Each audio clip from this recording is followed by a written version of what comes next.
Right sir.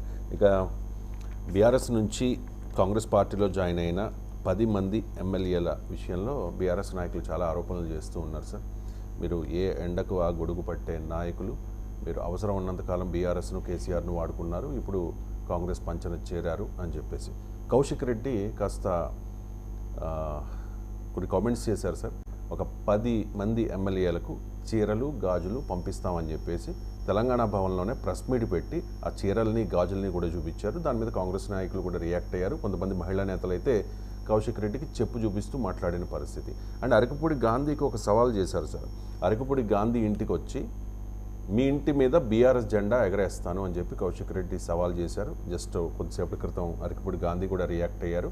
నువ్వు మా ఇంటికి రా, నీకు దమ్ముంటే, లేకపోతే నేనే మీ ఇంటికి వచ్చి నీ సంగతి చూస్తానంటూ కూడా ఆయన కామెంట్ చేసిన పరిస్థితి. ఒకసారి కౌశిక్ రెడ్డి వ్యాఖ్యలు. గిఫ్ట్ పంపుతా ఉన్నాయి 10 మంది మారిన ఎమ్మెల్యేలకి. మంచిగా తెచ్చిన ఓ చీర ఇంకా గాజులు తెచ్చిన ఇలా ఈ 10 మంది ఎమ్మెల్యేలకి నేను చూపిస్తా ఉన్నా.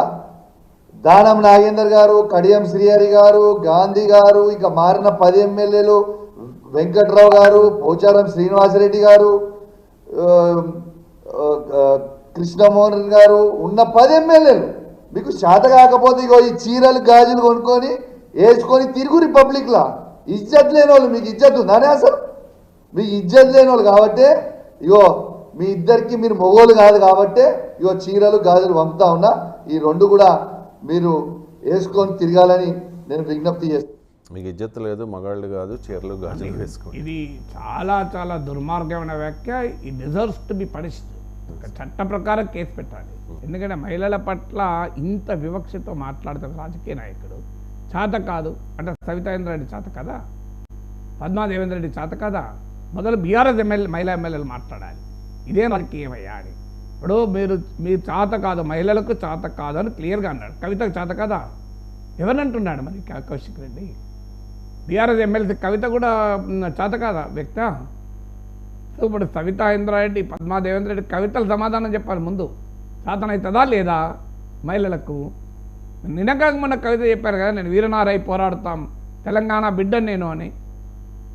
అంటే ఏం రాజకీయ నాయకులు ఇంత యాంటీ ఉమెన్ ఫీలింగ్ ఉండి దాన్ని బహిరంగంగా వ్యక్తం చేయడం, అది కూడా ఒక పార్టీ ఆఫీస్లో. నేను అంటున్నాడు మరి నాకు తెలియదు, టీఆర్ఎస్ భవన్లో మాట్లాడారు తెలంగాణ భవన్లో. ఖచ్చితంగా ఇది చాలా అభ్యంతరకరం. నిన్నగాక మొన్న ఒక మాటల ఫ్లోలో కేటీఆర్ బ్రేక్ డాన్సులు చేసుకోండి అన్నాడు. అది ఎంత వివాదమైంది. మహిళా కమిషన్ పిలిపించారు కదా, ఆయన క్షమాపణ కూడా చెప్పాడు కదా ఉద్దేశమని.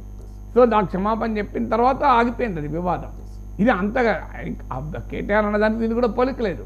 అంటే చేత కాదు, ఇజ్జత్ లేదా అంటే మహిళలకు ఇజ్జత్ ఉండదా? ఏం మాట్లాడతారండి? అంటే గాజులు చీరలు కట్టుకున్న వాళ్ళు ఇజ్జత్ లేని వాళ్ళ ఏం మాట్లాడతారు? అంటే మగవాళ్ళు ఆడవాళ్ళ బట్టలు వేసుకుని ఇజ్జత్ లేని వాళ్ళని ఆయన ఉద్దేశం కావచ్చు.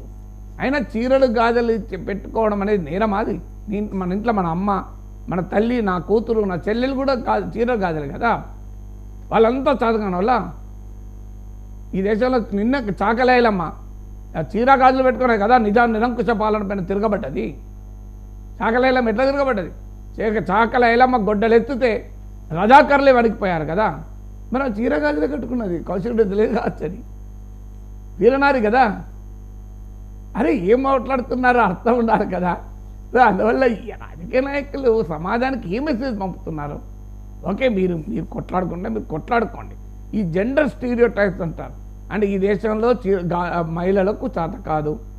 మహిళలు కెప్టెన్ లక్ష్మీ సెహగల్, సుభాష్ చంద్రబోస్ ఆజాద్ హింద్ ఫౌజ్లో కెప్టెన్గా ఉండి బ్రిటిష్ సైన్యానికి వ్యతిరేకంగా పోరాడిన కెప్టెన్ లక్ష్మీ సెహగల్ చీరగాజులు కట్టుకోలేదా? రాణి రుద్రమాదేవి వణికిచ్చింది కదా తమ ప్రత్యర్థుల్ని. సమ్మక్క సారక్కకి ఇవాళ కూడా దేవతలుగా పూజిస్తాం కదా. వాళ్ళు పోరాడలేదా కాకతీయ రాజుల పైన? వాళ్ళు చీరలు గాజులు కట్టుకున్నారు కదా. ఝాన్సీ లక్ష్మీబాయి బ్రిటిష్కి వ్యతిరేకంగా వీర పోరాటం చేయలేదా? ఇదంతా ఎవరండి ఈ చరిత్రలో? అరే వీళ్ళంతా చీరలు గాజులు కట్టుకున్న వాళ్ళు కారా? అందువల్ల ఎట్టి పరిస్థితుల్లో ఇలాంటి వ్యాఖ్యలు ఆయన విత్డ్రా చేసుకోవడమే కాదు, మహిళా లోకానికి క్షమాపణ చెప్పాలి.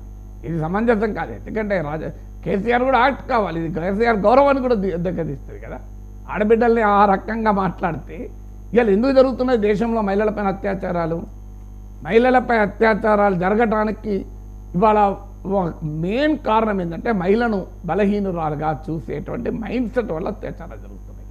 నేను చాలామంది రాంగ్గా మహిళలు డ్రెస్ వేసుకోవడం వల్ల జరిగింది, మరి పురుషుడు అశ్లీలంగా డ్రెస్ వేసుకుంటే అత్యాచారం జరుగుతుందని ఎక్కడైనా ఇలా మాట్లాడితే చాలా వెబ్బెట్టుగా ఉంటుంది. మళ్ళీ మీరు తమ్ముడేళ్ళు దరిద్రంగా పెట్టకండి దయచేసి. కానీ నేను ఓపెన్గా అడుగుతున్నాను, ఇప్పుడు మీరు అశ్లీలమైన బట్టలు వేసుకోవడం వల్లనే సగం బట్టలు వేసుకోవడం వల్లనే అత్యాచారాలు జరుగుతాయి అంటారు.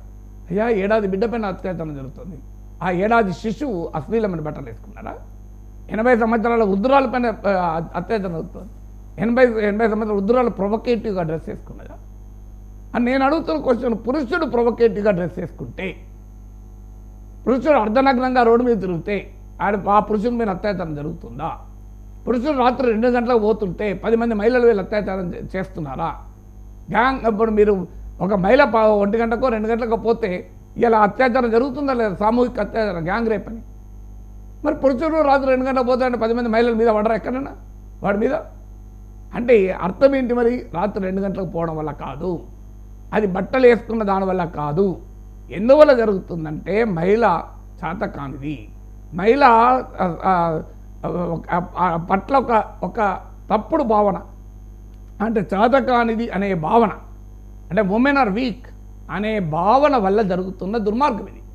రాజకీయ నాయకులు ఈ భావనను పెంచితే సమాజంలో ఏ రకమైన రియాక్షన్ ఉంటుంది?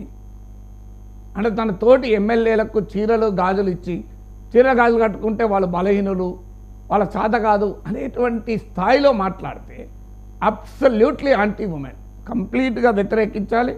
అసలు ఏ రాజకీయ నాయకుడు, ఏ పార్టీ అయినా కానీ ఎట్టి పరిస్థితులు ఎవరు మాట్లాడినా దీన్ని అంగీకరించాలి కూడదు.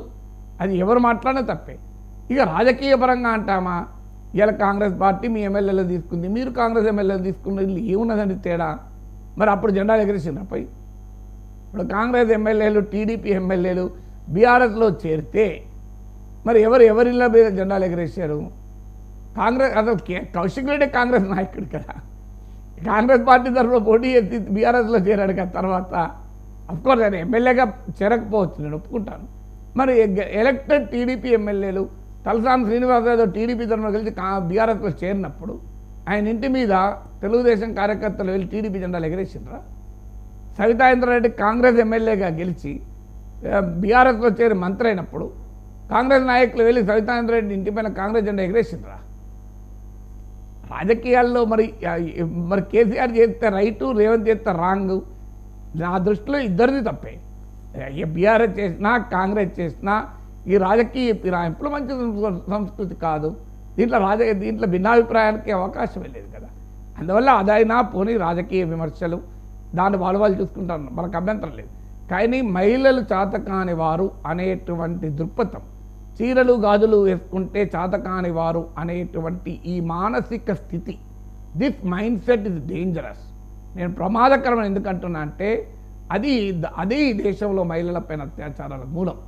మహిళలపైన అత్యాచారాలకు ప్రధానమైన కారణం మహిళ ఏమీ చేయలేదు, మహిళ వీక్ అనేటువంటి ఒక మైండ్ సెట్. ఇది మారనంత కాలం మహిళలపైన అత్యాచారాలు ఆగవు. ఎందుకంటే ఇవాళ మనం చూసాం, ఒక హాస్పిటల్లో సెమినార్ లైబ్రరీలో కూర్చుంటేపై అత్యాచారం. ఏం జరుగుతుంది ఈ దేశంలో? అంటే ఈ రకమైన దుర్మార్గాలు ఎందుకు జరుగుతున్నాయంటే మహిళ పట్ల ఆ రకమైన భావన ఉండడమే. ఈ భావన రాజకీయ నాయకులే పెంచి పోషిస్తే, అది కూడా ఒక రాజకీయ పార్టీ కార్యాలయంలో పెంచి పోషిస్తే, what is this political culture అండి? ఇది రాజకీయాలకు అతీతంగా మనం ఖండించాలి. మొదలు బీఆర్ఎస్ పార్టీ చర్య తీసుకోవాలి, బీఆర్ఎస్లో ఉన్న మహిళా నాయకురాలు రియాక్ట్ కావాలి. అప్పుడు తమ పార్టీలో ఇంకో లీడర్ మాట్లాడాడు. ఇక్కడ బీఆర్ఎస్ కాంగ్రెసే కాదు, ఉమెన్ యొక్క ప్రెస్టేజ్, ఉమెన్ యొక్క ఎస్టీమ్, ఉమెన్ యొక్క ఆత్మగౌరవానికి సంబంధించిన అంశం. అందువల్ల ఒక్కసారి కవిత గారు, సవితా ఇంద్రారెడ్డి గారు, పద్మా దేవేంద్ర రెడ్డి గారు రియాక్ట్ అయ్యారనుకోండి, మేము చతకాలా ఉన్నామా, నువ్వే చేతనైనవా అని ఒక్కసారి అంటే మళ్ళీ ఏ పార్టీలో కూడా మహిళా నాయకుల పైన ఇంకో నాయకులు ఇలా మాట్లాడాడు. అందువల్ల మొదలు రియాక్ట్ కావాల్సింది బీఆర్ఎస్లో ఉన్న మహిళా ఎమ్మెల్యేలు, ఎమ్మెల్సీలు రియాక్ట్ కావాలి. ఇది పద్ధతి కాదు. చీర గాజులు వేసుకున్న వాళ్ళంతా చేతకాని వాళ్ళని మన సోదర ఎమ్మెల్యే అనడం తప్పు. ఆయన వెంటనే విత్డ్రా చేసుకోవాలి. ఇక మనకి పండుగలు అంటే భక్తి ఉంటుంది సార్, భక్తితో పాటు ఎంజాయ్మెంట్